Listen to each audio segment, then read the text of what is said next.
नमस्ते। जय शिवाय।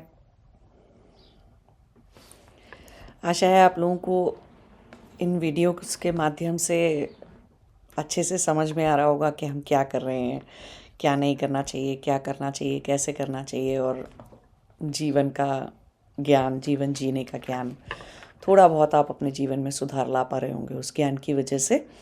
तो आज हम और होमवर्क कर रहे हैं सब लोग, के नहीं कर रहे हैं। होमवर्क नहीं करेंगे तो सच में आगे के वीडियोस समझ में नहीं आएंगे।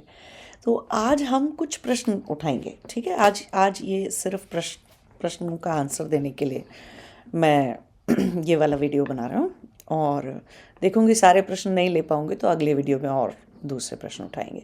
तो एक प्रश्न है जो शायद पहले के एक दो वीडियोस जब रिलीज़ हुए थे उस पर था कि भीष्म पितामह ने या द्रौपदी ने या मंथरा ने और कौरवों ने और शकुनी ने, इन सारे लोगों ने भी तो इतने सारे बुरे बुरे कर्म किए थे, फिर इनको कैसे मुक्ति मिल जाती है। तो उसका आंसर एक ही है, शॉर्ट एंड सिंपल आंसर क्या है कि आदमी, इंसान कुछ भी कर्म करे, मनुष्य, ठीक है, कैसा भी कर्म करे, कर्मों का फल भुगतता जाएगा, भुगतेगा तो अपना जीवन में अपना कोई लेसन लर्न करेगा। कर्म सिर्फ भुगताए इसलिए नहीं जा रहा है आपको कि कोई परमात्मा जो है वो कोई क्रूअल है, दुष्ट है। आफ्टर ऑल आप सोच के देखो, माता पिता भी अगर बच्चों को पनिशमेंट देते हैं, किसी को एक सज़ा देते हैं कि भाई आज तुम दिन भर जो है खेलने खेलने नहीं जाओगे क्योंकि तुम पढ़ नहीं रहे हो टाइम पे, तुमने होमवर्क नहीं किया अपना, है ना। तो वो चीज़ बच्चे को प्रताड़ित करने के लिए नहीं होती, सिर्फ प्रताड़ित करना और उसको, और वो सज़ा देने का पर्पज़ नहीं होता है। पनिशमेंट देने का पर्पज़ क्या होता है कि माँ बाप चाहते हैं कि बच्चे को ये समझ में आ जाए, और बच्चों को आ जाता है समझ में उस तरीके से कि हाँ भाई आज खेलने नहीं दिया, कुछ नहीं किया, अब मैं नेक्स्ट टाइम से जल्दी जल्दी पहले अपना होमवर्क पूरा करूँगा फिर खेलने जाऊँगा, क्योंकि फिर मुझे वापस आके होमवर्क पूरा करने की टेंशन भी नहीं रहेगी और माँ बाप भी मेरे गुस्सा नहीं करेंगे, फिर मैं चाहे कितना खेलूँ। और ऐसे कई बच्चे आपने देखे होंगे जो कि एक्चुअली बहुत ज़्यादा खेलते कूदते भी रहते हैं और पढ़ने में भी अव्वल होते हैं, क्योंकि पढ़ाई के ऊपर माँ बाप के पनिशमेंट का डर होता है, टीचर के पनिशमेंट का डर होता है। तो पनिशमेंट देने का ये पर्पस है, ठीक है। कर्म का भुगतान, कर्म को भुगतना का मतलब है कि आप अपना लेसन लर्न करो, ठीक है। और नहीं करोगे तो दोबारा रिपीट होगी वही चीज़, फिर से वही पनिशमेंट। कुछ बच्चे पहले पनिशमेंट में समझ जाते हैं कि अच्छा होमवर्क कर लेना चाहिए था, है ना। कुछ बच्चे नहीं समझते हैं तो बार बार पनिशमेंट मिलते हैं। तो इंसान, मनुष्य कर्म करता जा सकता है, कैसे भी कर्म करता जा सकता है, और उसको उस चीज़ का फल भुगतना पड़ता है ना। कर्म का फल उसे मिलेगा ही मिलेगा, आज मिले, कल मिले, इस लाइफ टाइम में मिले, अगले 4 लाइफ टाइम में मिले, मक्खी बन के मिले, मच्छर बन के भी मिले और मनुष्य बन के भी मिले, हर तरह से मिलेगा उसे, ठीक। और जब वो मिलता रहेगा, उसको ये फल सारा मिलता रहेगा, लेसन लर्न करता रहेगा, तो बुद्धि की, चेतना की शुद्धि होती जाएगी, है ना।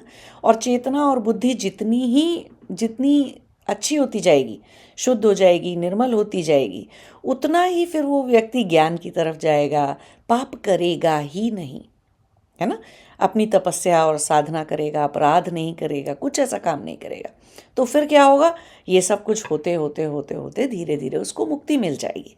तो कहीं पर भी ये नहीं लिखा हुआ है कि हाँ किसी ने पाप किया, सब कुछ किया और उसको जो है अभी मोक्ष मुक्ति उसको मिल गई, नहीं। ये लिखा रहता है कि तपस्या करने चले गए वो लोग, है ना। वो लोग तपस्या करने गए, उन्होंने हज़ारों साल तपस्याएं करी, सब कुछ करा, फिर उनको मिला। तो अब आगे की कहानी तो किसी के जन्म की नहीं लिखी है कि भीष्म पितामह दोबारा क्या बन के पैदा हुए, द्रौपदी दोबारा क्या बन के पैदा हुई, और क्या वो आज भी पैदा हो रहे हैं वो सारे लोग जिनके पाप नहीं कटे, जिन्होंने उतनी सफिशिएंट तपस्या नहीं की। तो सबको, चाहे वो महाभारत के कैरेक्टर्स हों, लोग हों महाभारत काल के, या वो रामायण काल के हों, या वो आपको पुराणों के माध्यम से कोई चीज़ समझाई गई, कुछ भी किया गया, उसका समझने का तरीका वही है कि सबको कर्म के फल मिलेंगे। चित्रगुप्त जी ने या परमात्मा ने कोई अलग से वो नहीं बना रखा है, कोई कैटेगरी नहीं बना रखी है कि हाँ ये मेरे फेवरेट लोग हैं, इनको नहीं दूंगा मैं कर्म का फल, इनको नहीं मिलेगा, नहीं। तो व्यवस्था है, व्यवस्था से वो सिस्टम है ऐसा कि उस सिस्टम में सबको फल मिलेगा ही मिलेगा, चाहे वो किसी भी तरह के हों। भगवान राम के कौन से जन्मों का वो फल है, जब कि वो जो है पति वियोग झेलेंगे, है ना, उनकी पत्नी का अपहरण हो जाएगा और उनको वनवास काटना पड़ेगा। कौन से वो जन्मों का फल है, किसी के तो, किसी जन्मों के तो कर्मों का वो है। ठीक है, ठीक है, हम उनको अवतार बोल देते हैं। अवतार का ये मतलब नहीं होता कि परमात्मा नीचे आया। ठीक है, अवतरण नहीं होता। क्या करेंगे अवतरण कर? परमात्मा जो पूरी सृष्टि वृष्टि रचा सकता है, सस्टेन कर सकता है, प्रलय कर सकता है अपने निराकार स्वरूप से, उसको साकार होने की ज़रूरत नहीं होती। ठीक है, उस तो वो ऊपर से नीचे आए लोग नहीं हैं। राम हो गए, भगवान राम हो गए, भगवान कृष्ण हो गए, हम उनको भगवान कह रहे हैं, परमात्मा नहीं बोल रहे हैं हम उनको। निराकार परम ब्रह्म नहीं बोल रहे हैं हम उनको। ठीक है, हम उनको क्या बोल रहे हैं कि वो इतने सिद्ध पुरुष थे, योग पुरुष थे। एक पुरुषोत्तम राम बोल देते हैं क्योंकि वो मर्यादा के बहुत बड़े वो थे, धर्म के पालन में बहुत बड़े थे। कृष्ण को, भगवान कृष्ण को हम योग पुरुष बोल देते हैं क्योंकि वो योगी बहुत बड़े थे। गीता का ज्ञान, गीता का उपदेश उन्होंने दिया। तो हम क्या बोल रहे हैं, अवतार का मतलब क्या होता है कि आप इतने डिवाइन क्वालिटीज़ क्रिएट कर लो अपने अंदर, इतनी साधना, तपस्या, कर्म, धर्म का इतना निर्वाह कर लो कि आप इतने अच्छे मनुष्य बन जाओ, जो कि अपने योग के रास्ते पर, अपने समाधि के रास्ते पर भी चलता है ना। अपनी समाधि भी पूरी की थी कृष्ण ने ऋषि संदीपनी के आश्रम में, और समाधि का ही ज्ञान और समाधि ही पूरी की थी भगवान राम ने गुरु वशिष्ठ के साथ। फिर तो अवतार हैं तो गुरु क्यों रख रहे हैं? कुछ भी कुछ ये सब ऐसे नहीं होता है, ऐसे नहीं समझना चाहिए इन सारी चीज़ों को, है ना। तो इतनी डिवाइन क्वालिटीज़ उन्होंने क्रिएट कर ली कि वो हमें भगवान तुल्य लगने लगे, परमात्मा तुल्य लगने लगे। लेकिन परमात्मा साकार रूप, तो व्यक्त और अव्यक्त, साकार और निराकार, ऐसे समझना चाहिए। तो ये सारी चीज़ें आप लोग पढ़िए, ये सारा कुछ आप लोग देखिए। ठीक है, और कहीं भी कोई भी अपने कर्मों से अछूता नहीं रहता, है ना। और कुछ लोगों की पीछे पीछे की कहानियाँ मिलती चली जाएंगी, जैसे रावण की भी मिल जाएगी आपको, है ना, कि रावण ऐसे दो द्वारपाल थे, इंद्र के देवों के उसमें पहुँचे हुए। सोचो, स्वर्ग में रहने वाले इंद्र के द्वारपाल हुआ करते थे, जय विजय, है ना। वहाँ से कहानी शुरू हो रही है। तो किसी के और पूर्व जन्मों की और कहानी आपको मिल जाएगी। तो आप देख सकते हैं क्या किया था जो ऐसा हुआ, फिर क्या किया था जो ऐसा हुआ, फिर क्या किया था जो ऐसा हुआ, करते करते करते करते कहाँ तक आ गए। मोक्ष तो मिलेगा, तो कर्म देह जो होगी वो तो मनुष्य की ही होगी। मक्खी बन के क्या कर्म कर लोगे, मच्छर बन के क्या कर्म कर लोगे, है ना। शेर हाथी बन के तो कोई कर्म नहीं लगता है, कर्म नहीं होता है ना। कर्म देह नहीं है वो सारी, तो मनुष्य बनकर ही कर्म देह होंगे। तो हिसाब किताब कर्मों का तो मनुष्य देह में ही झेलना ज़्यादा पड़ेगा, कि अच्छा बनाया तो ठीक है, नया नहीं बनाया, गरा बुरा बनाया तो बुद्धि का विकास, चित्त का निर्मल होना, साफ होना, शुद्धि होना, बुद्धि की शुद्धि होना, आत्मा की अपनी अच्छी सी शुद्धि होना, वो सब कुछ तो मनुष्य जीवन के में ही पॉसिबल है। वो जानवर बन के या देव बन के या कुछ और बन के पॉसिबल नहीं होती है ना। तो कर्म देह कह देते हैं हम उसको। तो ये वाली बात है। तो कोई भी अछूता नहीं है, चाहे वो महाभारत के लोग थे, चाहे रामायण काल के लोग थे, चाहे वो किसी भी काल के, किसी भी मनवंतर के, किसी भी युग के लोग हैं। ठीक, कि कैसी भी आत्माएं हैं, हर आत्मा एक ही सिस्टम से निकलती है। ठीक, तो ये प्रश्न खत्म हो गया आपका कि सभी ने पाप किए थे। हाँ, अब एक और इसमें जुड़ा हुआ एक इन्होंने लिखा था प्रश्न में कि ऋषि मुनि तो श्राप दे देते थे। अब बात बहुत डिफरेंट है यहाँ पर समझने की। ठीक है, कि ऋषि मुनि तो श्राप दे देते थे, वो भी तो खराब कर्म हुआ। अब आप ये बताइए जरा, कभी आपने श्राप को डिकोड करने की कोशिश करी? क्या श्राप दिया था तो क्या फल मिला, तो उससे क्या हुआ? कोई भी आप कहानी पढ़ते हैं, देखिए, अब ये बात समझाने से पहले मुझे एक और लॉजिक समझाना पड़ेगा। वो ये कि जब आप वेद पढ़ते हो, तो वेद क्या होते हैं? वेद होते हैं सिद्धांत। सिद्धांत कैसे हो गया? जैसे कि एक सिद्धांत है कि कोई भी चीज़, गुरुत्वाकर्षण होता है, और कोई भी चीज़ जो है वो धरती के पुल से गुरुत्वाकर्षण की वजह से धरती की तरफ आ जाती है। जो स्पेस में कोई चीज़ फेंक दो, यहाँ कोई धरती के ऊपर कुछ भी फेंक दो, तो वो गुरुत्वाकर्षण की वजह से धरती पर आता है। ठीक, ये एक सिद्धांत है। अब अगर आपको ये पढ़ाने के लिए, सिद्धांत पढ़ाने के लिए, ठीक, जिसमें बहुत प्रखर बुद्धि है, बहुत तेज जिसकी चेतना और बुद्धि, और जो मनुष्य अपनी कई जन्मों से कर करके सिद्धि और शुद्धि कर करके अपना वो किसी अच्छे प्रज्ञा के लेवल पे पहुंच गया, उसको तो हम सीधा सीधा समझा देंगे कि भाई ये सिद्धांत है कि गुरुत्वाकर्षण है, एक चीज़ गुरुत्व है, भार है, उसका अपना एक कर्षण है, मतलब वो आकर्षण है उस चीज़ का, अपना एक अट्रैक्शन है, एक पुल है, उसकी वजह से चीज़ें धरती के ऊपर गिर जाती हैं, तो उसको हम गुरुत्वाकर्षण फोर्स कहते हैं। अब उस चीज़ के लिए हम आपको पूरी फिजिक्स पढ़ा दें, है ना, पूरी एक फिजिक्स की किताब दे दें गुरुत्वाकर्षण के लिए, तो वो बहुत जो साइंस पढ़ते हैं बच्चे, जो साइंस में रुचि रखते हैं, जो साइंस की स्ट्रीम के होते हैं, उनको लगेगा कि हाँ बड़ी इंटरेस्टिंग बुक है, बड़ा समझ में आ गया इससे हमें, क्योंकि सिद्धांत पढ़ने में बोरिंग होते हैं, है ना। अब अगर ऐसे ही मैं आपको साइन थीटा कॉस थीटा समझा दूं, या मैं आपको समझाने बैठ जाऊं क्या बोलते हैं एरोडायनेमिक्स के प्रिंसिपल्स समझाने बैठ जाऊं, तो पढ़ने से लगेगा कितना कितना बोरिंग चीज़ है। बहुत सारे लोगों को वो बहुत बोरिंग चीज़ लगेगी, क्योंकि उनके समझने का तरीका डायरेक्ट सिद्धांत से है ही नहीं। उनको सिद्धांत आप डायरेक्टली नहीं पढ़ा सकते। तो वेद क्या है? सिद्धांत है। वेद में कोई कहानी नहीं लिखी हुई, कोई कहानी नहीं है, कोई मनुष्य नहीं है उसके अंदर, कुछ नहीं है उसके अंदर। वो बहुत ही नीरस रूखे सूखे सिद्धांत हैं कि देखो ये कर लो और ये मत करो, ये करो ये करो ये करो ये करो, ये सब कुछ मत करो मत करो मत करो, ऐसे करके एक रूल्स की एक लिस्ट है ना। और वो उन्होंने कोई बहुत ज़्यादा उसके अंदर समझा भी नहीं रखा कि अच्छा नहीं किया तो क्या होगा वो ये भी नहीं कह रहे कि नहीं किया तो क्या होगा, वो कुछ नहीं ऐसा कह रहे, ये कर लो और ये मत करो, बस इतना बता दिया सीधे तरीके से। ठीक है, मानना है मानो, समझ में आता है तो ठीक है, नहीं आता तो जाओ अपनी प्रज्ञा बुद्धि को इतना ठीक करो कि समझ में आ जाए। अब जैसे गुरुत्वाकर्षण का सिद्धांत है, अब गिर रही है तो गिर रही है, गुरुत्वाकर्षण है तो अभी इसमें नहीं फॉलो करेंगे और नहीं होगा तो क्या होगा, तो ये होगा वो होगा, नहीं। तो हर किसी को अलजेब्रा हो गई या एरोडायनेमिक्स के प्रिंसिपल्स हो गए फिजिक्स के, या किसी चीज़ के, या ऐसे सिद्धांत वाली और भी कोई चीज़ हो गई, तो वो सीधे से समझ में बहुत सारे लोगों के नहीं आती है ना, और बहुत ही नीरस बोरिंग चीज़ लगती है बहुत सारे लोगों को। तो उनके लिए दृष्टांत लिखा जाता है, समझ रहे हैं आप। जब चेतना का स्तर गिर जाता है, डायरेक्ट वेद नहीं समझ सकते, तो क्या लिखा गया था? पुराण लिखे गए थे। तो पुराण को हम क्या कहते हैं? दृष्टांत। अब सिद्धांत और दृष्टांत में क्या फ़र्क है? अगर मुझे आपको गुरुत्वाकर्षण समझाना है तो मैं ऐसे भी तो कह सकती थी कि चलो आज हम लोग बाहर, ये एक बाग है, इसके अंदर बहुत सारे आम लगे हुए हैं, चलो आज आम तोड़े जाएं। अब बस हम पत्थर मारेंगे, ऊपर उछालेंगे, वो पत्थर भी नीचे गिरेगा बाद में और आम भी नीचे गिरेगा उससे। सब बच्चे आम बटोर के ले आए, कितने अच्छे आम थे, और हम लगातार यही बोले जा रहे हैं कि हम पत्थर ऊपर उछालते हैं, नीचे गिर जाता है, आम लगा है नीचे गिर जाता है। ठीक है, पेड़ पर बच्चा चढ़ गया, एक बच्चा पेड़ पर चढ़ के आम तोड़ रहा था, तो यही तो बोलेंगे वो नीचे गिर गया। हम थोड़ी कह रहे हैं कि पेड़ पे चढ़ा था उससे कहीं ऊपर उड़ गया ठीक है। अब ऐसे ही एरोडायनेमिक्स का प्रिंसिपल ले लो, मैं आपको पढ़ाने बैठूं साइन थीटा कॉस थीटा और सारे एरोडायनेमिक्स के प्रिंसिपल, उसकी जगह मैं आपको कहूँ चलो ये रही मर्सिडीज़, आज हम इसे चलाएंगे। फिर मर्सिडीज़ चला ली हमने, फिर मैंने कहा चलो ये और एक अच्छी BMW गाड़ी है, इसको चलाएंगे। चलो आज हमने वो चला ली, कितनी तेज़ चल सकती है ये, सब पूरी टॉप स्पीड पे चला चला के हमने देख ली।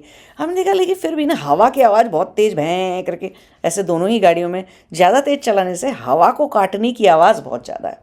अब मैंने आपको फार्मूला 1 की रेसिंग कार में बिठा लिया, आओ अब इसमें बैठेंगे, तब आपकी समझ में आएगा कि एरोडायनेमिक्स का प्रिंसिपल कैसे काम करता है। हवा के प्रति बहुत ज़ोर से अवरोध में जाने से आवाज़ कम, फार्मूला 1 में कम आवाज़ होती है, फिर भी हेलमेट लगा के रखते हैं, सब कुछ करके लगते हैं। तो जो चीज़ जितनी पतली, जितनी तेज़ी से जाएगी, है ना, जिस चीज़ को जितना तेज चलाना है, उसके एंगल्स, उसकी सारी चीज़ें कितनी ढंग से सेट होनी चाहिए थी, ट्रिग्नोमेट्री कैसे अप्लाई होती है इन सारी चीज़ों में, ये ट्रिग्नोमेट्री पढ़ाने बिठा देंगे ऐसे सिंपल सी तो नहीं पता चलेगा, तो दृष्टांत लिखे जाते थे।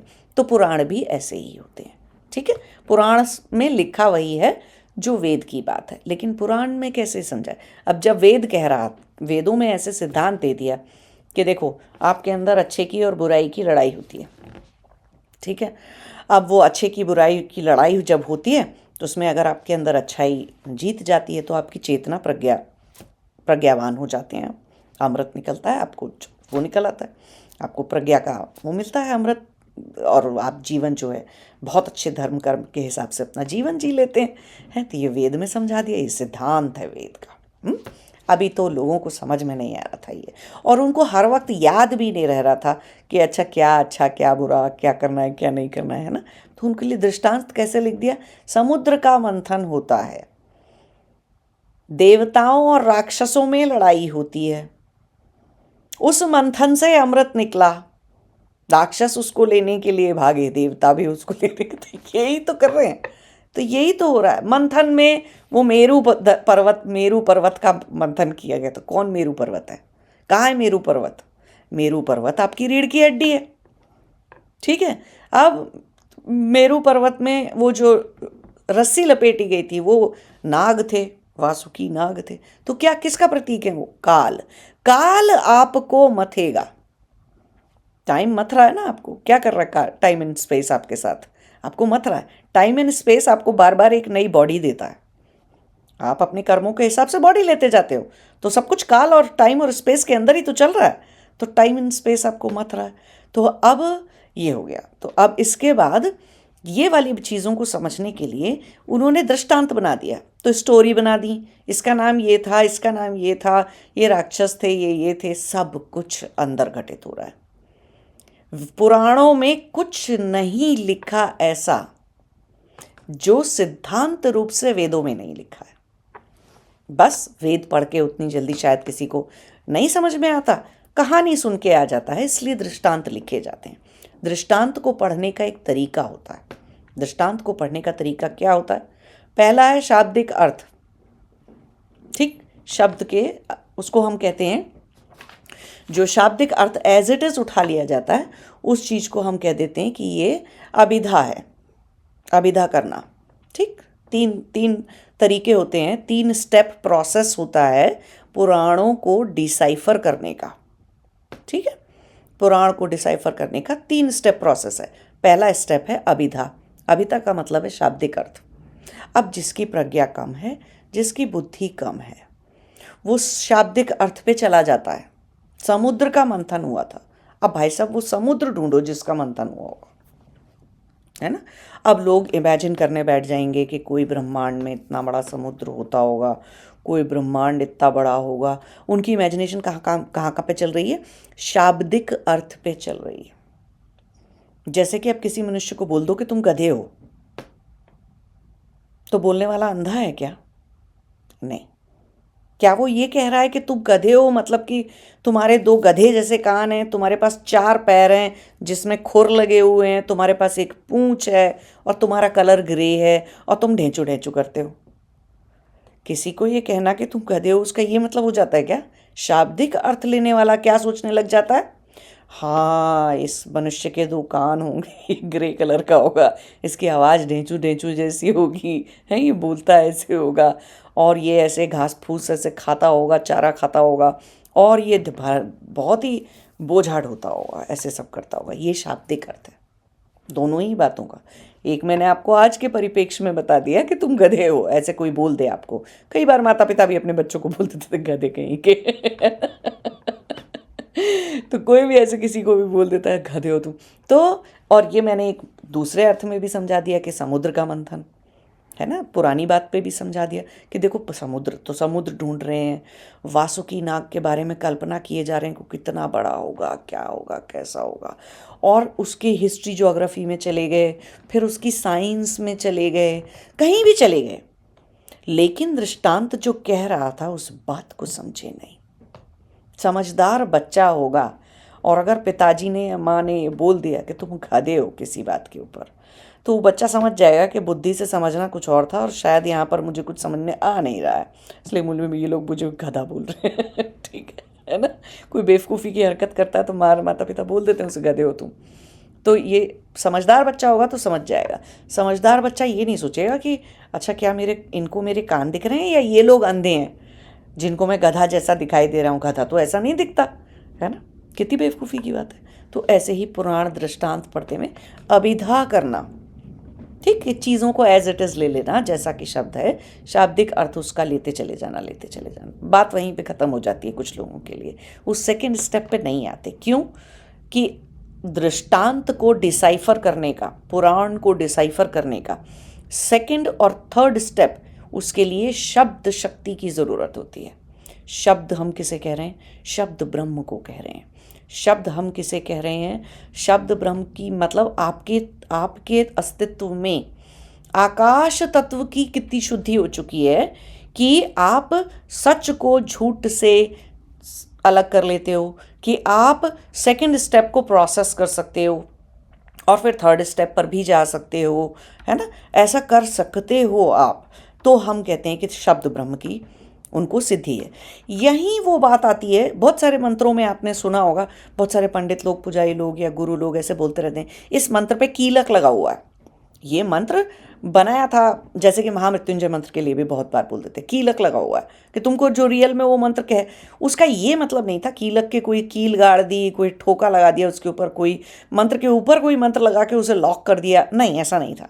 उनका कहने का मतलब था इस चीज़ को डिसाइफर करना पड़ेगा 3 स्टेप प्रोसेस से, नहीं कर पाओगे तो प्रज्ञा नहीं है तुम में। इसीलिए बोलते थे कि बिना गुरु के मंत्रों का जाप मत करो, क्यों?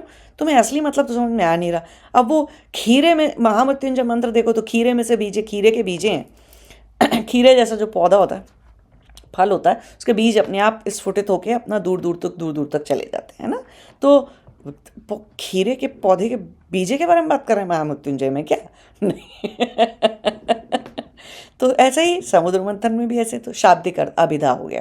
दूसरा स्टेप होता है लक्षणा करना। लक्षणा का मतलब होता है लक्षण देखना किसी भी चीज में, चीजों को बाहर नहीं, लक्षण में सिर्फ बाहर नहीं देखना, लक्षण लक्षण अंदर देखना, मैक्रोकॉज्म को माइक्रोकॉज्म में देखना। ठीक है, कि मेरू पर्वत बोला तो मेरे अंदर ही मेरू है ना, मेरे अंदर ही मेरी रीढ़ की हड्डी मेरू है, मेरू पर्वत है खड़ा हुआ। वासुकी नाग काल का दंड है। गधा बोला किसी माता पिता ने, तो गधा बुद्धि से कमजोर होता है, बोझा उठाने को कहो उठा देता है, घोड़े जैसा नहीं होता है, शार्प नहीं होता है, उसको बहुत ज़्यादा ट्रेन नहीं कर सकते बहुत सारी चीज़ों में। जैसे घोड़ों को हम ट्रेनिंग दे दे के कर लेते हैं, गधे को सिर्फ बोझा ही उठाने में ट्रेन कर सकते हैं, और खाता है और बोझा उठाता है, खाता और बोझा उठाता है, बस 2 ही काम कर सकता है वो, नहीं तो उसको लगा लेते हैं और 40-50 एक्स्ट्रा कामों में। जैसे घोड़े को बहुत सारे कामों में लगाया जा सकता है, नहीं लगाया जा सकता ऐसे गधे को। तो बुद्धि से कमजोर होने का प्रतीक है के लिए माता पिता कह रहे हैं, कोई भी कह रहे हैं कि भाई आप गधे हो, है ना। तो ये होता है लक्षणा करना। लक्षणा का मतलब है बाहर भी देखना, बाहर से ज़्यादा अंदर देखना। अब कई बार बोल देते हैं गंगा स्नान कर लो तुम्हारे सारे पाप धुल जाएंगे। वो तो क्या तो वो जो गंगा बह रही है, नदी बह रही है, वो जो जिसमें जल बह रहा है, उसमें स्नान करने से पाप धुल जाते हैं? कहाँ का पागलपन है ये? तो और ये आया कहाँ से है? पुराणों से आया है।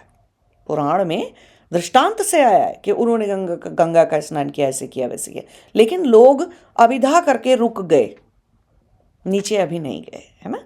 तो चलो ठीक है यार, तुम इधर जाते उधर जाते कोई 4 पाप और कर देते और 4 गलत कर्म और कर देते, उसकी जगह अच्छा है तुम ऋषिकेश, हरिद्वार या कहीं वाराणसी जाओ और गंगा में नहाते रहो। ठीक, गंगा में नहा लो, चलो कोई तुमने एक अपना टाइम तुमने कम स्पेंड किया, जो तुम अधर्म करने में टाइम स्पेंड करते, उसकी जगह तुम थोड़ा सा चलो गंगा में ही नहा रहे हो, डुबकी लगा रहे हो, चलो वो भी ठीक है, अभिदा तक भी ठीक है, कोई नहीं, अभिदा तक किसी की बुद्धि अभी अभिदा ही कर पाती है तो उतना भी ठीक है। कुछ तो समझता है वो इंसान, कुछ तो करने की कोशिश कर रहा है, बिल्कुल ही कुछ ना करने से या विपरीत कर्म करने से, है ना, उतना तो कर रहा है वो व्यक्ति।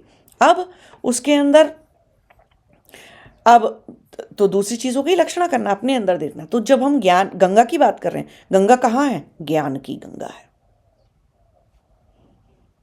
संगम कहाँ है? 3 नदियों का संगम हम बोलते हैं, प्रयाग का, इसका उसका तो मैक्रोकॉज्म देख लिया आपने। हम चलो प्रयाग में नहा आते हैं, संगम में नहा के आ जाते हैं, कितने लोग करते हैं ऐसे नहा रहे उसके अंदर, ठीक है। वो अंदर कहाँ था? यहाँ ईड़ा जाती है, पिंगला जाती है, ब्रह्म नाड़ी जाग जाती है, सुषुम्ना नाड़ी, सुषुम्ना नाड़ी उनको भेद देती है, वो संगम है और वो तीसरी आंख में होता है आपके। जिसको यहाँ का संगम समझ नहीं आया वो अभी प्रयाग इलाहाबाद जाता रहेगा और वो संगम में स्नान करता रहेगा, क्योंकि उसको संगम समझ नहीं आया, मैक्रोकॉज्म को वो अंदर नहीं ला पाया। लक्षणा जो सेकंड स्टेप था डिसाइफर करने का, किसी भी दृष्टांत को, किसी भी चीज को डिसाइफर करने का, वो सेकंड स्टेप को अभी कर नहीं पाता। ठीक है, तो वो क्या कर रहा है वो व्यक्ति? वो सब कुछ अभी बाहर देख रहा है, अंदर देख ही नहीं रहा। तो गंगा ज्ञान की वो संगम यहाँ पर है हमारे। कुंभ 12 साल के बाद लगता है। आपने देखा आपके पास सूर्य, आपके आपके जीवन में सूर्य की साइकिल कैसे चलती है? 12 साल में चलती है। क्या बदलता है सूर्य की साइकिल बदलने? सूर्य सिद्धांत हमारे अंदर क्या क्या 12 साल में चेंज हो जाना चाहिए, वृत्तियां 7 साल में क्या बदल जाना चाहिए। तो अलग अलग ग्रह हमारे अंदर, हमारे जो कर्म हैं वो किस तरह से प्रभावित हो रहे हैं, किस तरह से चल रहे हैं। तो डिसाइफर करने का एक तरीका था। कुंभ में जा रहे हैं, ठीक है, उसकी अपनी महत्ता है। जितने लोगों की प्रज्ञा, जितने लोगों की चीज़ें हैं, वो अपना वहाँ जाके कर्म कर रहे हैं। लेकिन जो योगी हो गया, तपस्वी हो गया, वो कोई कुंभ नहीं जा रहा है, उसका कुंभ अंदर घटित हो रहा है। हर 12 साल में उसके अंदर जितनी चीज़ें हैं वो उनको इकट्ठी करता है, जितना ज्ञान है, जितना अज्ञान है, उसको इकट्ठा करता है। और अब वो कुंभ में अपनी चेतना की उस तलवार से, या अपने उस दुधारी तलवार से, उस सारे अज्ञान को, सारे पाप को, सारी चीज़ों को, कर्मों को नष्ट करने का प्रण लेता है।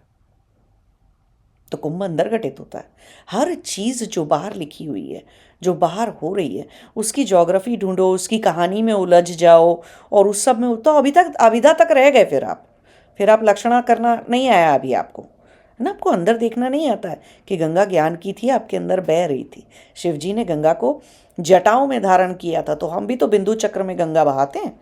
जो सुषुम्ना नाड़ी है, जो ब्रह्म नाड़ी है, वो जाग जाती है। चित्रणी नाड़ी जो है वो जो जाग जाती है जब समाधि लगती है, उसका क्या मतलब है? उसका मतलब है कि ज्ञान की गंगा हमने धारण कर ली। तो सिर्फ बाहर की जल वाली माँ गंगा नहीं थी वो। गंगा माँ एक बहुत बड़ी शक्ति है। ज्ञान एक बहुत बड़ी शक्ति है, जिसके ऊपर आपका पूरा मोक्ष टिका हुआ है, जिसके ऊपर आपका पूरा जन्म मरण टिका हुआ है, जिसके ऊपर आपके सुख दुख टिके हुए हैं। तो अंदर देखना था उस शक्ति को, तो लक्षणा समझनी चाहिए थी, लक्षण समझने चाहिए थे। सिर्फ बाहर नहीं, अंदर समझने चाहिए थे, है ना? तो जब प्रज्ञा प्रखर हो जाती है ना, अच्छी सी बुद्धि में शुद्धि आ जाती है, प्रखर हो जाती है बुद्धि, तो लक्षण आप अंदर देखने लगते हो। बाहर कोई तीर्थ नहीं है, बाहर कुछ नहीं है। आपके 114 चक्र 114 तीर्थ थे। आपके 51 चक्र, आपके 51 शक्तिपीठ आपके अस्तित्व के अंदर थे। उन्हें नहीं ढूंढ रहे हैं तो बाहर के शक्तिपीठ घूम रहे हैं। हाँ ठीक है, बाहर जाने का भी अपना एक वो होता है। जितने लोग अभी देह स्तर पर हैं, जिनकी बुद्धि देह से जुड़ी है, बहुत ज़्यादा बुद्धि, तो अभी ठीक है, जाते हैं, उतना करते हैं। ये बात नहीं हो रही है कि ये खराब है, कि अच्छा है, कि गलत है, कि सही है। इसमें कोई सही गलत की बात नहीं है। अरे बच्चा है तो ABCD पढ़ाओगे ना पहले उसे, काका का पढ़ाओगे ना उसे पहले, या पहले सीधा PhD का मटेरियल ला के दे दोगे उसको पढ़ने के लिए? नहीं ला के दोगे ना, धीरे धीरे समझाओगे। तो कई जन्मों में, अलग अलग जन्मों में, तो इसमें सही गलत की बात नहीं होती। इसमें बात होती है आप में कितनी कैपेबिलिटी है क्या करने की। तो अपनी कैपेबिलिटी जज करिए, दूसरों की इनकेपेबिलिटी पे आपको ध्यान नहीं लगाना। कह रहे फलाना तो मंदिर ही जाता रहता है, फलाना तो तीर्थ ही करता रहता है, तो आप तो उसमें दिमाग लगा रहे हैं, उसके तीर्थ में, तो आप भी वही कर रहे हैं एक्चुअली। वो जा रहा है अपने शरीर के साथ, अपने दिमाग के साथ। आप शरीर से तो यहीं बैठे, मन बुद्धि से उसके साथ चले जा रहे हैं, तो मत जाइए। दूसरों के साथ ऐसे तीर्थ नहीं करना चाहिए, ठीक है? तो अपने पास रहिए। अब तीसरा स्टेप है प्रोसेस का, डिसाइफर करने का किसी भी दृष्टांत को, ठीक? तीसरा प्रोसेस होता है, तीसरा स्टेप होता है व्यंजना। व्यंजना करने का मतलब है इन्फ्रेंस निकालना, ठीक? व्यंजना करने का मतलब होता है इन्फ्रेंस निकालना। मीन्स ये निकालना कि अच्छा, मेरू अपने अंदर ढूंढ तो लिया, लेकिन मेरू चलेगा कैसे, चलता कैसे? ये कहानी क्या कहना चाह रही है कि काल का वासुकी जो नाग है वो क्या है? तो वो मेरे, अब अर्थ निकाल रहे हैं अब हम बात का, ठीक? तो अब व्यंजना करने से जो अर्थ निकलता है, आप देखोगे कि वो अर्थ वही अर्थ सिद्धांत की तरह से वेदों में लिखा गया था, है ना? और सही अर्थ तक पहुंचने में कई महीने, कई साल, कई जन्म लग जाते हैं मनुष्य को। सही अर्थ की अथापत्ति कर लेने के लिए कई जन्म लगते हैं। बुद्धि की बहुत ज़्यादा शुद्धि चाहिए उसके लिए। तो ये जो सब आप कहानियाँ पढ़ते रहते हो, पुराण में जो है या कहीं पर भी, ये सब कहानियाँ हैं, दृष्टांत हैं, उनको एज इट इज़ शाब्दिक अर्थ से नहीं ले लेते हैं, है ना? लक्षणा करना सीखिए, सिर्फ अभिधा पे मत रुकिए, और लक्षणा करना सीखिए, और लक्षणा के बाद व्यंजना करना सीखिए। वो बुद्धि का मार्ग है। हम बोलते हैं ना, बुद्धि पे तलवार पे धार लगाओ, तो धार लगाने की क्या कोई रेटिंग है क्या कोई कैटेगरी है कि इतनी धार लग चुकी इतनी बाकी है? तो उसको जज कैसे करेंगे, पता कैसे करेंगे कितनी कि दुधारी तलवार हम बोल रहे हैं? तो किस तरह की बुद्धि है इसका मतलब? ऐसी बुद्धि है जो अभिधा कर लेती है, लक्षणा कर लेती है और फिर व्यंजना कर लेती है। ऐसी बुद्धि है, ढूंढ लेती है सत्य को हर चीज में से, उलझ नहीं जाती शब्दों में, उलझ नहीं जाती। तो ऐसे लोगों को माया भी छोड़ देती है ना, कि फंस ही नहीं रहे वो माया के अंदर। वरना ज़्यादातर लोग पुराण की कहानी पढ़ के 36 तरह के इमेजिनेशन लगाने बैठ जाते, क्योंकि शाब्दिक अर्थ ले लिया, अभिधा ली, माया ने उलझा दिया आपको। अगर लक्षणा और व्यंजना करना सीख गए होते तो किसी तरह की माया कैसे पकड़ेगी? अब तो आप सच ढूंढ लेते हो हर बात में से, हर बात का सही वो ढूंढना जानते हो, सही मतलब ढूंढना जानते हो। तो बुद्धि को ऐसे प्रखर किया जाता है। अब हम वापस लौट के अपने क्वेश्चन पे आ जाते हैं कि मैं ये बात क्यों बता रही थी आपको, क्योंकि क्वेश्चन में का आधा पार्ट ये था कि भाई ऋषि लोग श्राप दे देते हैं, ठीक है। अगर दुर्वासा ऋषि ने जब इंद्र को श्राप दिया था तो देवता को श्राप दे रहे थे। पहली बात तो ये समझो आप, इंद्र को श्राप दे रहे थे उनके अहंकार की वजह से, ठीक, कि उन्होंने जो है अपने अहंकारवश जो है अहिल्या का गौतम ऋषि ऐसे अपमान कर रहे थे, एरावत से उन्होंने माला वाला गिरा दी और वो सब कुछ कर दिया। तो अब आप ये देखो कि वो उन्होंने नहीं किया होता वो सब कुछ, नहीं तो समुद्र मंथन नहीं होता। अब बात समझो कहाँ से आ रही है, उस श्राप देने का ऋषि का मतलब क्या था? और तो कर लो तुम अपने अहंकार से काम। गणेश जी को श्राप को बहुत, गणेश जी अपने, एक तो माता पार्वती ने उनको अपने शरीर के मैल या ऐसे उबटन से बनाया था उनको, है ना, ऐसे कहानी लिखी रहती है। गणेश जी कौन? समझो, अभिधा पे मत रुको, लक्षणा पे आओ, व्यंजना पे आओ। देखो, फिर उनका सर काट दिया जब वो लड़ने चले गए, शिव जी से लड़ रहे, विष्णु जी से लड़ रहे, ब्रह्मा जी से लड़ रहे, गणेश जी लड़े ही चले जा रहे, ठीक। तो प्रकृति से बनाया, माता पार्वती ने प्रकृति से रचा, तो प्रकृति के अंदर विकार आ जाता है किस तरह का कि अहंकारी हो जाते हैं। तो गर्दन काट दी उनकी, गर्दन काटोगे किसी की, गर्दन काट दिया आपने, तो अब आप जो है गर्दन काटने का मतलब क्या होता है? जब हमें समाधि लग जाती है तब भी तो हम यही कहते हैं हमारे पास शीश नहीं रहा, है ना, हमारे अंदर अहम नहीं रहा, मैं नहीं रहा, अहंकार नहीं रहा किसी भी तरीके का, ठीक। तो शीश काट देने का मतलब क्या था उनके, कि भाई गर्दन काट दी और उसके बाद हाथी की गर्दन लगा दी। वो हाथी का मतलब, एक तो हाथी एक ऐसा प्राणी है पूरे ब्रह्मांड के अंदर जिसको पूरे ब्रह्मांड की वाइब्रेशन सुनाई देती है। साइंस भी प्रूव करती है ना आजकल इस चीज़ को, कि एक हाथी ही एक ऐसा जानवर है जिसको पूरे ब्रह्मांड की वाइब्रेशन, कॉस्मिक वाइब्रेशन सुनाई देती है। इसका मतलब कि उसकी बुद्धि हाथी की बहुत तेज होती है, कहने का ये मतलब है हाथी की बुद्धि बहुत तेज होती है। तो सोचो, उन्होंने ऐसा एक पुत्र बना दिया। कहने का उनका ये मतलब था, व्यंजना अगर करते हैं हम, कि भाई अहंकार से, ये मिट्टी से शरीर बनेगा, शरीर बनेगा तो आत्मा घर करेगी, आत्मा घर करेगी तो अगर वो अहंकारी होगी और वो क्रिएशन मतलब कि उत्पत्ति, स्थिति और प्रलय मतलब कि नेचर के अगेंस्ट ही लड़ाई धड़ाई शुरू कर देगी, इतना अहंकार में आ जाएगी कि नेचर से ही लड़ने लग जाएगी, तो गर्दन कटेगी एक दिन उसकी। अहंकार बहुत बुरा टूटेगा, और जब टूट गया तो बुद्धि वाला सर लगा दिया एक, कि चलो तुम्हारे को बुद्धि रहेगी ऐसे, तो बुद्धि का इस्तेमाल करना चाहिए। तो उस पूरी कहानी का मतलब क्या था, है ना। तो वैसे श्राप दे दिया गणेश जी को, तुम्हारी ऐसे गर्दन कटी, तुम्हारे साथ ऐसा होगा वैसा होगा। ऐसे वो अहिल्या को श्राप मिल गया तो वो पत्थर बन गई, पत्थर बन गई तो राम से मिल गई, तो इंद्र का अहंकार टूटा उधर, इंद्र का अहंकार तोड़ा गया। अहंकार कैसे तोड़ा जा रहा है, चाहे वो देव हों, चाहे वो मनुष्य हों, चाहे वो कोई भी हो, सबका अहंकार तोड़ा जा रहा है। अब उसको श्राप दे दिया दुर्वासा ऋषि ने कि तुम ये सोचे जा रही हो, शकुंतला को, कि तुम ऐसे सोचे जा रही हो, जो सोचे जा रही हो वही तुम्हें भूल जाएगा। तो क्या ये सच नहीं है? अगर आप अपनी चेतना में नहीं होते तो आप कुछ ऐसी चीज़ें कर जाते हो, जब आप अवचेतन मन में कुछ राग में लिप्त होते हो। कितनी बार मैंने आपको समझाया, राग में लिप्त होगे तो राग ड्रिवन डिसीजंस होंगे लाइफ के, और अगर राग ड्रिवन डिसीजंस हो गए तो किसी ना किसी दिन बहुत बुरी तरह से द्वेष भी आएगा। तब द्वेष भी आएगा और गुस्सा भी आएगा और चिढ़ भी आएगी, और क्या पता जिससे राग लगा के बैठो वही आपसे राग ना लगा के बैठो। किसी ने क्वेश्चन लिखा था ना कि उनको राग है किसी से, ऐसे लिखा था कमेंट्स में कि उनको किसी से राग है।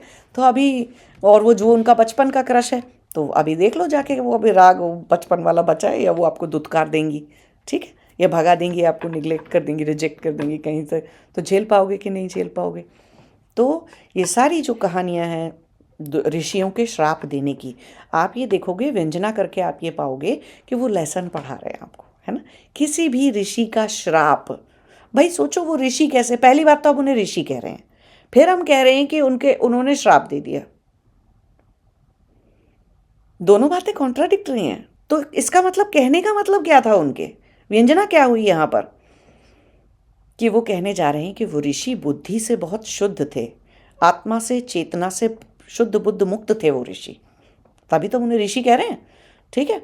तो वो इतनी ऊंचाई पर पहुंचे हुए लोग थे। अगर उन्होंने किसी को श्राप दिया तो उसके कर्म सुधारने के लिए दिया, है ना। उस जमाने वो वही स्टोरी पढ़ाने की शुरू कर रहे हैं, कोशिश कर रहे हैं आपको, वही कि वृत्तियाँ छोड़ दो, अहंकार का त्याग कर दो, है ना। श्राप नहीं देते तो एक्चुअली हर श्राप एक आशीर्वाद है। अब आप ऐसे भी देख लो कि इंद्र को श्राप ना मिला होता, उन्होंने ऋषि गौतम बन के और अहिल्या के साथ वो करा, चीटिंग करी, तो इंद्र को श्राप नहीं मिला होता, वो फिर उनका जन्म नहीं सुधरेगा। फिर अहिल्या भी उसमें इन्वॉल्व थी, अहिल्या का जन्म इतने पवित्र तरीके से सुधरेगा कि तू इतने टाइम तक पत्थर रहेगी, उसके बाद तो पैर पड़ेगी तो तू एकदम ऐसी नारी हो जाएगी भाई साहब जो शुद्ध बुद्ध मुक्त नारी होती है। तो तेरे पाप का फल ऐसा, तो उसके कर्मों का फल ऐसा।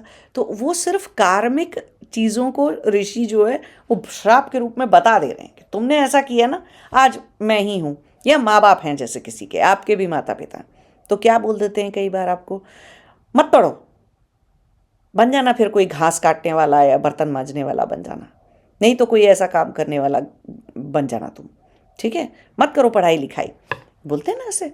तो क्या कर रहे हैं, क्या वो अपने बच्चे को श्राप दे रहे हैं क्या कि तुम पढ़ाई लिखाई मत करो और तुम जो है घास काटने वाला बन जाओ। अब नॉट दैट कि घास काटने वाला कोई बुरा इंसान है या कुछ है, बट वो एक कह रहे हैं कि बुद्धि के काम नहीं करोगे तो हाथ पैरों से काम करोगे, सीधी सी बात है, कितनी कह रहे हैं। तो क्या वो कोई श्राप दे रहे हैं, नहीं, वो आगे का जो तुम्हारे अभी का तुम्हारा कर्म देख के, अभी की तुम्हारी चेतना बुद्धि का स्तर देख के वो तुम्हें ये बता रहे हैं कि तुम्हारा फ्यूचर में क्या होने वाला है। तो एक तरह से श्राप कह देते हैं कि उन्होंने श्राप दे दिया, ठीक है, लेकिन हर श्राप भी तो एक आशीर्वाद ही था। अगर वो उसे नहीं भूलता, शकुंतला का पति क्या जो भी नाम था उसका, वो नहीं भूलता अगर, तो वो तो विरक्ति कभी आती ही नहीं, वैराग्य कभी जागता ही नहीं, शकुंतला को ज्ञान कभी आता ही नहीं। तो वो यही तो बता रहे हैं कि तुम ऐसा करोगे तो ऐसा हो जाएगा, यही तो श्राप था ना। हर श्राप यही तो कह रहा है। तो माँ बाप माता पिता भी कह देते हैं, श्राप दे देते हैं क्या, नहीं, उसे श्राप नहीं कहते हैं।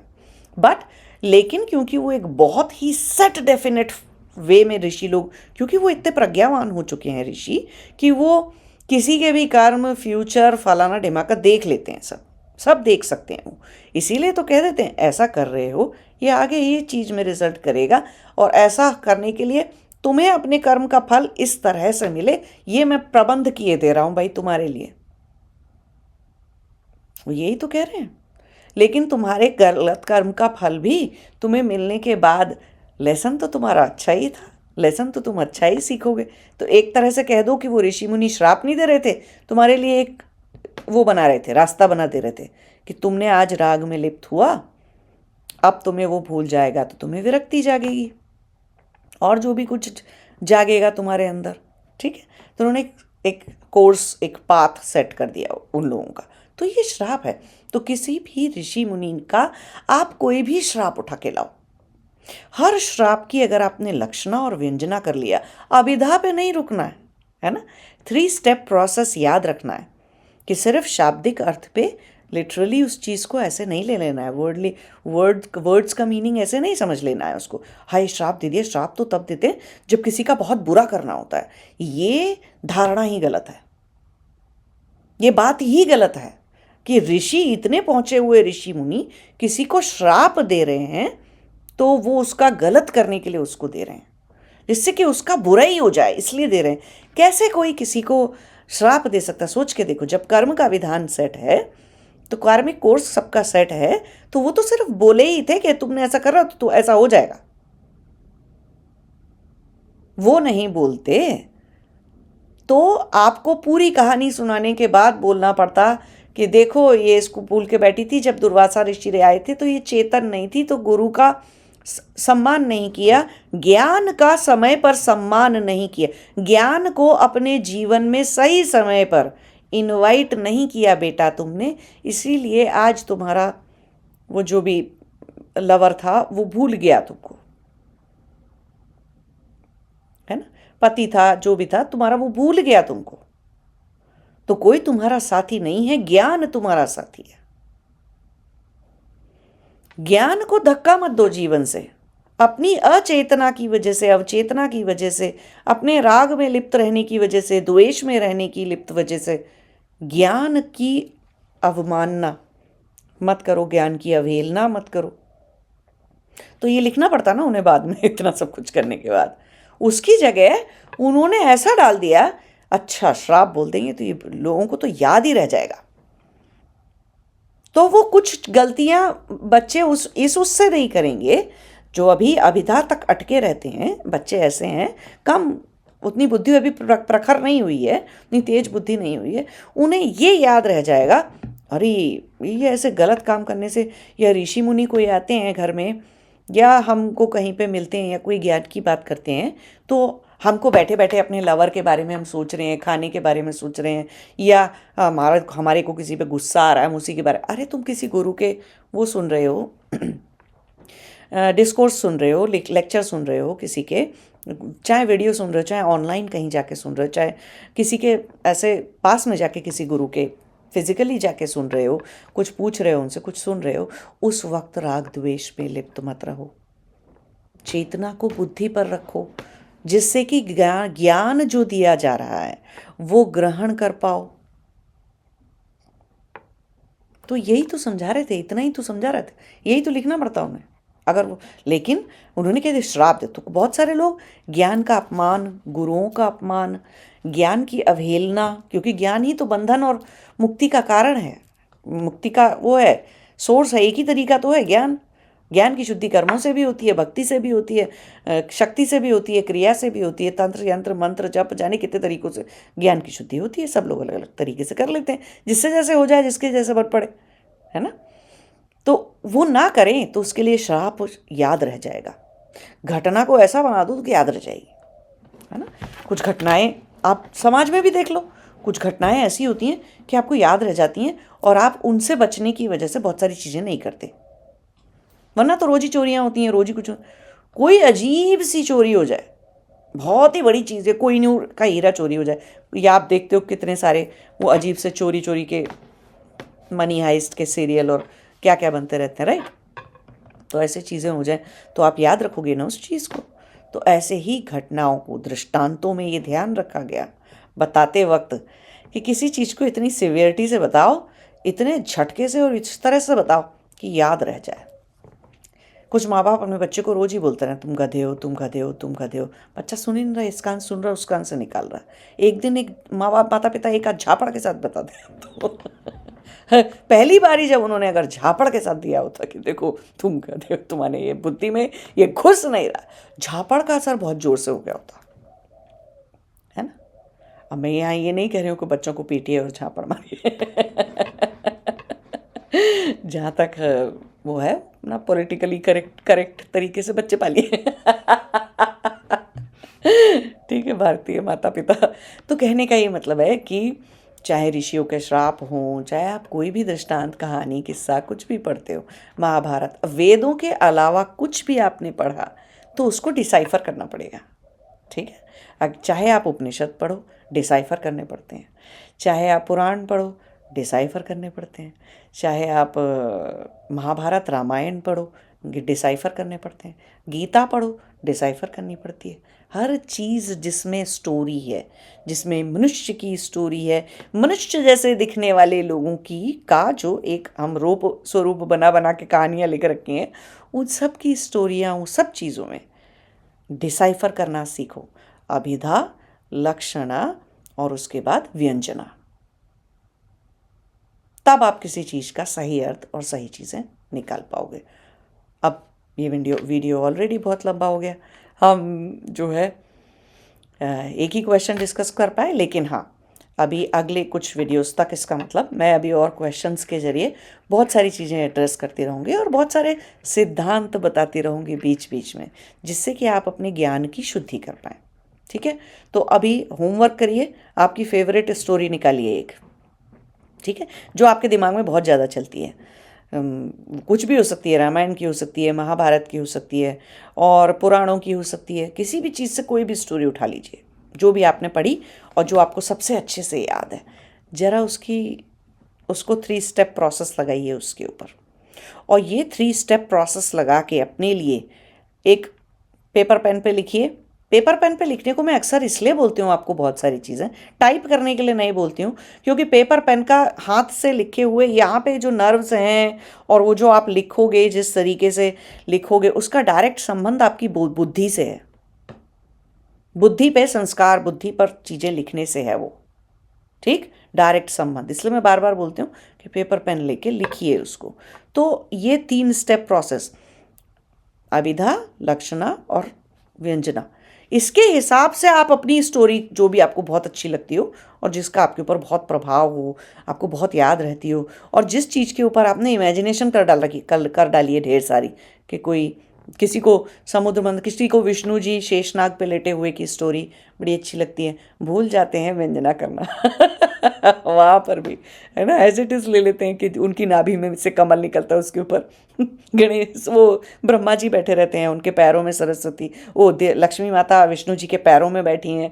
तो देखो कितनी अभिधा कर रखी है लोगों ने उसके ऊपर, सिर्फ इस एक पिक्चराइजेशन के ऊपर, एक चीज़ के ऊपर कितनी अभिधा तक रुक गए हैं, और कितनी मारकाट मचा रखी है कि मेरा वर्जन ठीक कि तेरा वर्जन ठीक, कितनी साइंस घुसा डाली है उसके अंदर लेकिन किसी ने भी लक्षणा और व्यंजना नहीं की उसकी तो समझे ही नहीं उस चीज़ को। तो ऐसे एक लिखिए, उसको डिसाइफर करना सीखिए, क्योंकि अगर ये 3 स्टेप प्रोसेस आप नहीं करेंगे तो रोज़ ही कंफ्यूज होंगे, रोज़ ही तरह तरह का भ्रांति ज्ञान ले आएंगे कहीं से उठा के, कचरा जैसा, और कचरा अपने अंदर भर लेंगे। कचरा नहीं भरना है अपने अंदर, कचरा निकालना है ना, और भ्रांति ज्ञान नहीं घुसाना है। फिर हम बहुत भ्रांति ज्ञान करते रहते हैं। भ्रांति का मतलब ही क्या है कि गलत अभिधा तक रुक गए, भ्रांति होगी ही होगी। भ्रांति अगर अभिधा पे रुक जाओगे, लक्षणा भी गलत कर ली तो भी वो होगी। पता चला मेरुदंड की दंड की जगह अपनी नाक को समझ लिया आपने कि वो मेरुदंड है, आप सांप कहाँ से लाओगे नाक के चारों तरफ, या आपने फिर कुछ गलत ढूंढ लिया, लक्षणा गलत हो गई आपसे, व्यंजना गलत हो गई आपसे, या व्यंजना ठीक नहीं बैठ रही है आपकी, व्यंजना मेल नहीं खाती सत्य से, वेदों से। तो करना सीखिए, किसी एक स्टोरी को उठाइए, किसी भी एक चीज़ को जो आपके जीवन पे प्रभाव रखती है, और इन 3 स्टेप के प्रोसेस को यूज़ करके उसको डिसाइफर करके सही शब्द का सही मतलब निकालिए, और मुझे लिखिए, नीचे कमेंट्स में लिखिए कि आपने शॉर्ट में लिख दीजिए एक लाइन में कि हाँ मैंने ये चित्रण, ये वर्णन, या इस पुराण से मैंने ये चीज़ उठाई, या ये स्टोरी। देखिए कि सुनी सुनाई और ये रील्स वाली स्टोरी तो बिल्कुल मत लाना उठा के, ठीक है। सारे पुराण मार्केट में मिलते हैं, सारी किताबें बाजार में मिलती हैं, और बहुत ही सस्ते रेट्स में मिलती हैं पूरी दुनिया में। गीता प्रेस की किताबें बहुत सस्ती होती हैं, सब कुछ होता है, ठीक। रियल किताब से उठा के कोई स्टोरी पढ़ने के बाद डिसाइफर करनी है। वहाँ से डिसाइफर, वो जो रील्स आती हैं इंस्टाग्राम की और जो फेसबुक की और यूट्यूब की और यहाँ की और वहाँ की, वो किसी से सुनी सुनाई स्टोरी। पहले तो एक तो स्टोरी करप्ट, अब उसके ऊपर हम वो लगा रहे हैं 3 स्टेप डिसाइफरिंग प्रोसेस लगा रहे हैं। अब ये कहाँ का लॉजिक है, कौन सी अक्लमंदी की बात है ये।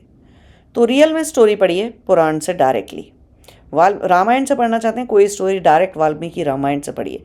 वाल्मीकि रामायण के कितने, ये सारे पुराणों के, वाल्मीकि रामायण के सबके अच्छे वर्जन्स जो हैं, वैसे तो सबसे अच्छे गीता प्रेस के वर्जन होते हैं क्योंकि वो लोग ओरिजिनल मैन्युस्क्रिप्ट से लिखते हैं, कोई भी चीज़ उठा के लिखते हैं, ऐसे नहीं लिख देते हैं। और बहुत सारे पोल्यूटेड वर्जन भी मिलते हैं हर चीज़ के, तो इसीलिए मैं गीता प्रेस को रेफ़र कर रहा हूँ कि आप गीता प्रेस की कोई PDF मिल जाती है आपको, या आपको सच में पुराण मिल जाता है। कई सारे मंदिरों में, पुस्तकालयों में, ढेर सारी लाइब्रेरीज होती हैं इंडिया में आजकल, सब जगह पुस्तकें रहती हैं, ढेर बतेर पुस्तकें रहती हैं। तो रियल में पढ़ के कोई स्टोरी पहले पढ़िए, उसे स्टोरी जो आपको अच्छी लगती है पढ़िए, फिर उसको 3 स्टेप प्रोसेस से डिसाइफर करिए, और फिर मुझे बताइए कहाँ पढ़िए आपने, उस पुराण का, उस काव्य का, उस ग्रंथ का नाम लिखिए, ठीक है, उस शास्त्र का नाम लिखिए, चैप्टर लिखिए, पेज नंबर या जो भी कुछ आप लिख रहे हैं, बुक का एडिशन या जो भी कुछ, कौन सा प्रेस पब्लिशर था, ऐसे करके साइटेशन दीजिए प्रॉपरली। और साइटेशन के नीचे आप लिखिए कि आपने उस पर शाब्दिक अर्थ आपने उसका क्या था, एक लाइन में, जैसे कि यहाँ समुद्र मंथन, ये एक आपने टॉपिक उठा लिया। अब लक्षणा आपने क्या की, समुद्र मंथन का की लक्षणा कैसे किया आपने, बाहर भी और अंदर भी, और फिर उसके बाद आपने जो है व्यंजना से उसका अर्थ एक्चुअल में क्या निकाला, ठीक है। तो ये सब कुछ करिए होमवर्क में और मुझे लिखिए नीचे। और होमवर्क सीरियसली नहीं करेंगे तो कोई मतलब नहीं है पढ़ने का, यहाँ पर कोई मतलब नहीं है। बंद कर दीजिए वीडियो देखना। मैं थोड़ी ना इसलिए वीडियो बना रही हूँ कि मेरे वीडियो 10 करोड़ लोग देख लें और समझ में बुद्धि में 5 लोगों की भी ना आए, क्योंकि वो होमवर्क ही नहीं करते। तो ऐसे बच्चों का गुरु भी क्या करेगा, ज्ञान भी किसको दे रहे हैं हम। तो अच्छा शिष्य बनना सीखिए। मैंने बताया था ना, अपने गुरु खुद बनिए। तो अच्छे गुरु बनने का मतलब क्या है, होमवर्क। अपने आप को बोलिए कि मुझे होमवर्क करना है ये वाला। तो होमवर्क करिए और ज़रूर नीचे कमेंट्स में लिखिए क्या उठाया आपने। फिर अगर किसी की कोई गलती होगी, कुछ होगी, तो हम उसको डिस्कस करेंगे उन चीज़ों को, ठीक है। उससे ज्ञान की शुद्धि होती है, चेतना की शुद्धि होती है, ठीक। और नमस्ते, जय शिवाय।